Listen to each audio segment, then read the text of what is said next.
Hello प्यारे बच्चों।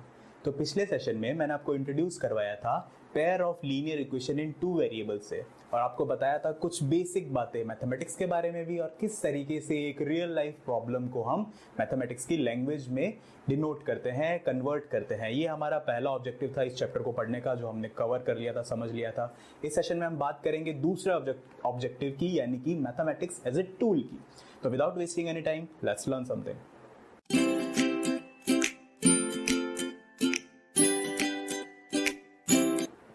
तो प्यारे बच्चों, यहाँ तक आपने समझ लिया कि एमसीसी यानी कि मैथ्स क्रिकेट काउंसिल वाला जो एग्जांपल लिया था, उसके हिसाब से आपने 4 मारे हैं, कुछ 6 मारे हैं, आपका नंबर नहीं, आपको नहीं पता है, लेकिन आपको ये पता है कि टोटल स्कोर 100 किया है आपने उससे। तो मैंने 100 को यहाँ की बजाय यहाँ लेके आ गया और एक स्टैंडर्ड फॉर्म बना ली। ठीक इसी तरीके से दूसरी कंडीशन भी दी गई थी, क्योंकि मैंने बताया था कि अगर आपको यूनिक सोल्यूशन आपको चाहिए तो एटलीस्ट 2 इक्वेशन आपको चाहिए।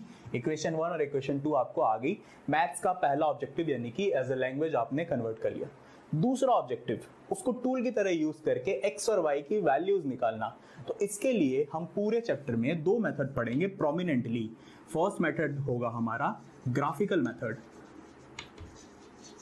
और सेकंड मेथड होगा algebraic method. Algebraic method, second method में ही बच्चों हमारे पास 3 पार्ट आएंगे अलजेब्रिक मेथड के। फर्स्ट पार्ट होगा by substitution method, by substitution method. Second part होगा हमारे पास बाय एलिमिनेशन मेथड। ये सभी मेथड हैं, अलजेब्रिक मेथड हैं to get the solution of x and y. और थर्ड होगा हमारे पास बाय क्रॉस मल्टीप्लिकेशन मेथड,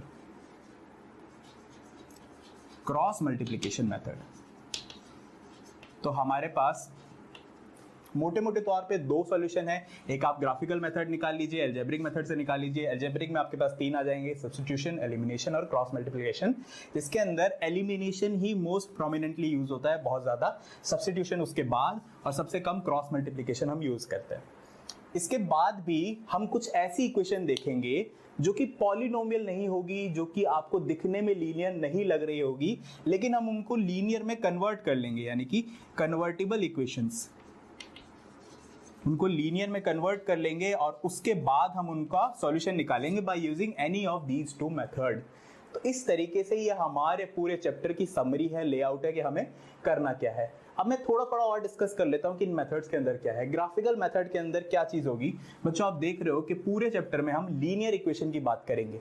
और अब अपनी क्लास 9th में भी पढ़ के आए हैं कि जो कोई भी लीनियर इक्वेशन होती है उसे हम अपने एक्स और वाई एक्सिस के ग्राफ पे एक लाइन की तरह, एक स्ट्रेट लाइन की तरह डिनोट कर सकते हैं। एक स्ट्रेट लाइन जो कि इंक्लाइन हो सकती है, हॉरिजॉन्टल हो सकती है, वर्टिकल हो सकती है।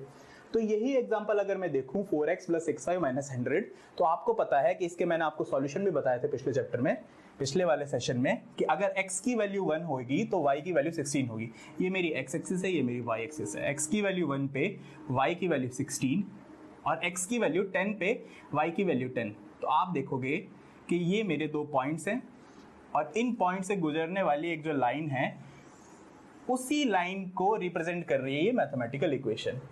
तो आप अगर जेन्युइनली देखो तो इस लाइन पे इनफाइनाइट पॉइंट्स हैं, और हर एक पॉइंट रिप्रेजेंट करता है एक सॉल्यूशन इस एक सिंगल इक्वेशन का। अगर मुझे क्वेश्चन में सिर्फ एक इक्वेशन दी हुई होती तो उसके इनफाइनाइट सॉल्यूशन बनते हैं। हर एक पॉइंट, इस लाइन पे बना हुआ हर पॉइंट एक सॉल्यूशन है इस इक्वेशन का। इसीलिए मुझे लीनियर इक्वेशन को पेयर में पढ़ना है, क्योंकि पेयर ही है जो मुझे बांधेगा। कम से कम 2 इक्वेशन मुझे रिक्वायर्ड रहेगी। जब मैं दूसरी इक्वेशन को रिप्रेजेंट करूंगा x = y, यानी x की वैल्यू 1 पे y की वैल्यू 1, x की वैल्यू 10 पे y की वैल्यू 10। ये देखिए, ये एक इक्वेशन बनेगी, यहाँ पे 2 पॉइंट है, ये आपकी दूसरी स्ट्रेट लाइन बनेगी, और ये जहां पे कट करेगी ये होगा आपका सॉल्यूशन। तो इसीलिए हम हमेशा जब सॉल्यूशन निकालना चाहेंगे तो कम से कम एक पेयर की बात करेंगे, यानी कि 2 इक्वेशन की बात करेंगे। और ग्राफिकली अगर हमारे पास सिर्फ एक इक्वेशन गिवन है तो उसके इनफाइनाइट सॉल्यूशन होते हैं। थोड़ा सा और डिस्कस करते हैं इस ग्राफिकल मेथड को। ग्राफिकल मेथड में आपने basic properties of straight line, 2 straight line आपने क्लास 9th में भी पढ़ी है। क्लास 9 में क्या पढ़ा है आपने कि 2 जो स्ट्रेट लाइन हो सकती है वो इंटरसेक्टिंग हो सकती है, जैसे कि ये हो रही है, जिसका एक सिंपल सा एग्जांपल ऐसा है कि आप कोई भी 2 लाइन जो इंटरसेक्ट हो रही है। इसके अलावा और 2 लाइन हो सकती है जो कभी इंटरसेक्ट ना करे, यानी कि वो पैरेलल हो, तो वो कैसे भी पैरेलल हो सकती है जो कभी इंटरसेक्ट नहीं करेगी। ये भी दो लाइनें हो सकती है। इसके अलावा दो लाइंस ऐसी भी हो सकती है जो कोइंसिडेंस करे। ये दो लाइंस है और दोनों की दोनों कोइंसिडेंस कर रही। तो तीन एग्जांपल हो सकते हैं किन्हीं दो लाइन के बारे में। तीनों एग्जांपल क्यों ले रहा हूं? क्योंकि आपको इस चैप्टर में देखने को मिलेगा कि जब आपका पहला केस होगा कि जब आपकी लाइन कोइंसिडेंट कर रही होगी, माफ कीजिएगा इंटरसेक्ट कर रही होगी, तो आप देखेंगे कि एक यूनिक सॉल्यूशन सा बनेगा आपके पास। एक पॉइंट आएगा जिसपे दोनों कंडीशन सेटिस्फाई हो रही हो, दोनों इक्वेशन सेटिस्फाई हो रही हो, तो आपका यूनिक सॉल्यूशन बनेगा। ठीक इसी तरीके से अगर मेरी लाइन कभी मीट नहीं कर रही, इसका मतलब उन दोनों इक्वेशन का कोई सॉल्यूशन है ही नहीं, सॉल्यूशन डजंट एग्जिस्ट। और तीसरे केस में जब वो कोइंसिडेंस कर रही है लाइन, तब आप देखोगे कि हर एक पॉइंट ही सॉल्यूशन है, क्योंकि दोनों की दोनों, वो जो एक सिंगल पॉइंट होगा वो दोनों की दोनों लाइन पे एग्जिस्ट कर रहा है और ऐसे इनफाइनाइट पॉइंट्स हैं। तो अगर इस टाइप का केस बनता है तो आप कहेंगे उसके इनफाइनाइट सॉल्यूशन है। तो इस तरीके से हमारे लीनियर इक्वेशन जब पेयर में होती है उनके तीन टाइप के सॉल्यूशन बन सकते हैं, सिंगल सॉल्यूशन, नो सॉल्यूशन और इनफाइनाइट सॉल्यूशन। तो ग्राफिकल मेथड हमारा सारा कुछ इसी बारे में है। सबसे पहले हमें उसे एक लैंग्वेज की तरह कन्वर्ट करना है, यानी कि एक इक्वेशन बनानी है, उसके बाद उसे प्लॉट करना है, यानी कि स्ट्रेट लाइन बनानी है, और देखना है कि उसके सॉल्यूशन कैसे आते हैं। आगे बढ़ते हैं बच्चों, अलजेब्रिक मेथड के बारे में कुछ बात करते हैं।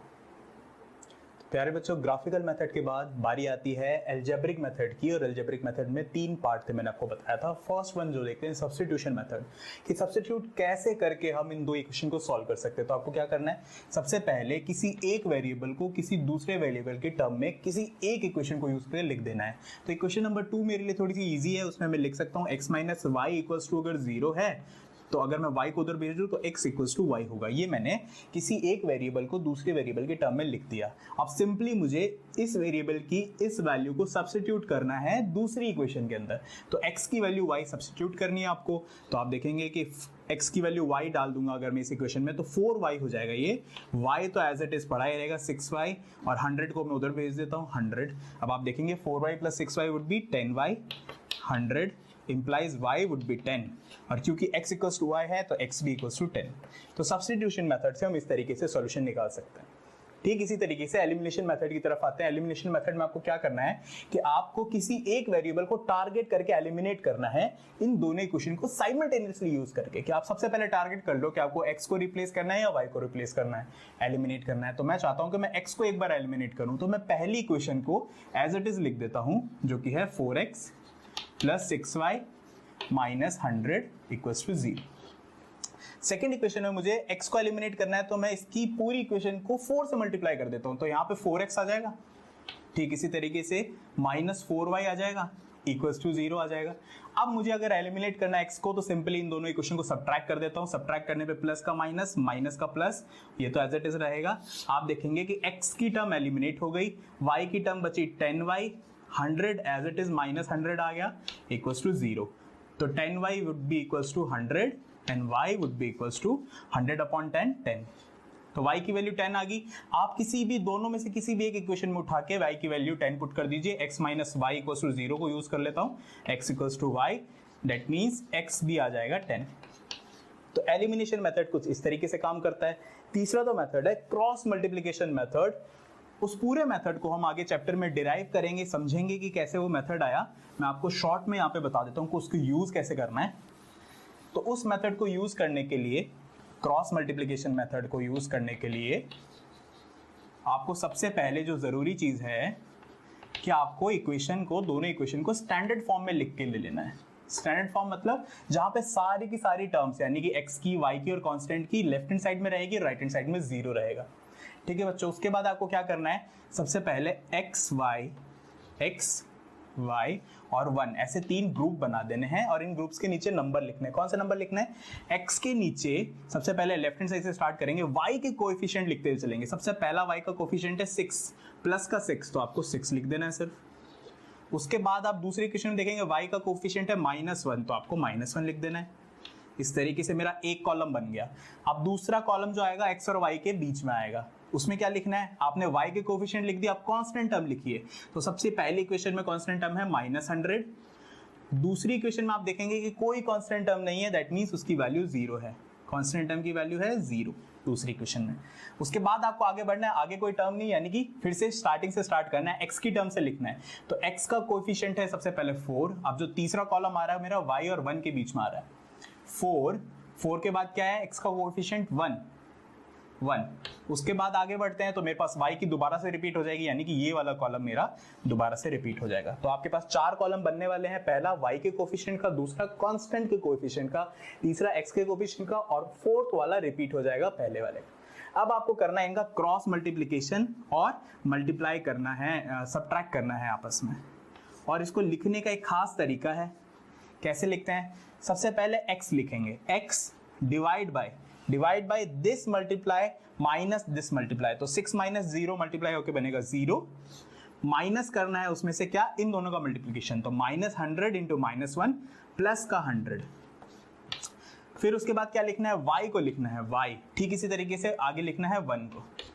तो y के नीचे आपको क्या लिखना है, this multiplication minus this multiplication. तो this multiplication will be -100 minus 4 into 0 is 0, तो 0। ठीक इसी तरीके से 1 के नीचे क्या करना है, दिस मल्टीप्लिकेशन यानी कि -4 माइनस 1 इंटू 6, तो -4 -6। अब आप इसको थोड़ा सा सॉल्व कर लेंगे, x divide by -100 would be equals to y -100 और 1 डिवाइड बाई -10। अब आपको अगर x और y की वैल्यू निकालनी तो सिंपली x वाले कॉलम को इसके साथ कंपेयर करेंगे तो x की वैल्यू आ जाएगी, y वाले कॉलम को इसके साथ कंपेयर करेंगे तो y की वैल्यू आ जाएगी। तो सिंपली आपको x minus 100 would be equals to, इसके साथ कंपेयर कीजिए, -10, माइनस से माइनस कैंसिल, 10 से 10 कैंसिल, उधर जाएगा तो x की वैल्यू 10 आ जाएगी। ठीक इसी तरीके से y की वैल्यू भी इसके साथ कंपेयर करके 10 निकाल लेंगे। तो तीनों मेथड मैंने अलजेब्रा के बता दिया आपको, ग्राफिकल मेथड के बारे में बता दिया, और ज्यादा डिस्कस करेंगे ग्राफिकल मेथड्स को अगले सेशन से। तो फिर अंटिल देन क्लास 24 लर्न